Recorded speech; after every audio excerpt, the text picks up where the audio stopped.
Okay, here's a little bit of an education video of how to do an oil change on a generic quad. In this case, it's going to be my Honda 4Trax. As you heard in the earlier video, it's squeaking as I drive, so I have to figure out what's going on here. So we're going to take a look at it. So I've already started the process of doing the oil change. Obviously, I checked the oil first. This is why this is out, to make sure that it needed one, or in general you want to do one anyways after every so often or every so many rides. Now my oil, as you look closely at my hand, is actually nice looking. It did not look bad. It looked as if I rode once or twice. You could see it. But just to be safe, it's always better off to do it more often than not than to let your oil get in a position where it would damage your motor. Now, I don't have any rags, but what you're going to want is rags. You're also going to want the appropriate socket set. In this case, I need deep sockets because I can't get under the skid plate and inside to the motor without a deep socket. And it's a 17 millimeter on a Honda 4Trax 300 FW, or even a Honda 4Trax 300 that would utilize this specific socket. If you don't have a skid plate, you can use a small socket because they are flange nuts that go into the engine with a washer. I've already done the process of getting the oil out, but to show you how it's done, it's basically you take the socket, you take a socket wrench, make sure you have your oil handy. I'm still a little slippery. And then make sure you can get up underneath there.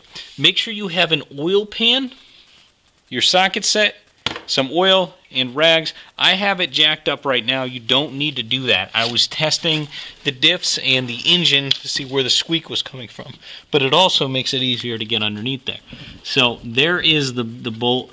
You can see it's leaking out right now because it's loose, but I'm just going to show you what to do. You stick the socket in there, and you make sure you're on loosen, and you loosen the bolt. Now, since it's already loose, you just have to, what we call crack it. It sounds terrible to say crack it, only because it sounds like you're cracking the case or cracking the engine. You're not doing that. You're just cracking the bolt so you can do it by hand. Now, after you do that, you unscrew it by hand because it should be nice and light, and all the oil comes out like that. You can see it dripping out. Now, it's not dripping out very hard because I've already done this. So it's just the residual oil left inside of there that's doing so. So you let the oil drain out. Normally, sometimes you flush it a few times with the bolt back in, or you just put it back in and ride it around and do it again. Do almost like 2 oil changes. That way you get all the residual, the old oil, you get all the debris that's in there, because there will be debris in there. The motor does turn. There always is some form of debris if you're doing an oil change. Now what I'm doing right now is I'm putting that bolt back. I've already done this a few times. You can see the oil is very clean. For me anyways. The oil is very clean because I've already done this. I've actually ridden it around once or twice. Okay, so now it's nice and tight. So you're going to take your socket again after you cleaned it off. Make sure you clean it off, just because it's going to become difficult to grab. Put another socket on. You can change your pair of gloves. I wear a pair of gloves just because it's safer.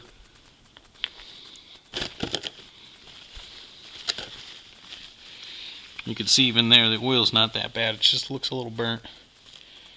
I do an oil change at least twice a year on these. I don't drive my quad, believe it or not, that much, just considering how many quads I've been using over the past year. Alright, so now we're in Titan mode, which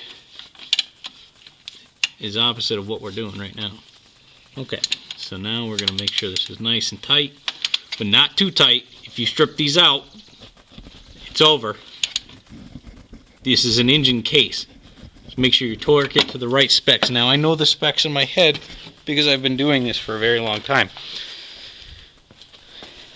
Okay, clean this up, put it aside. What we're going to do is we're going to take a funnel. We're going to pour some more oil in there. We're going to make sure we're at the appropriate level. We're going to drive it around a few more times, check the oil level again, and that's it, really. So hopefully this helped a little bit.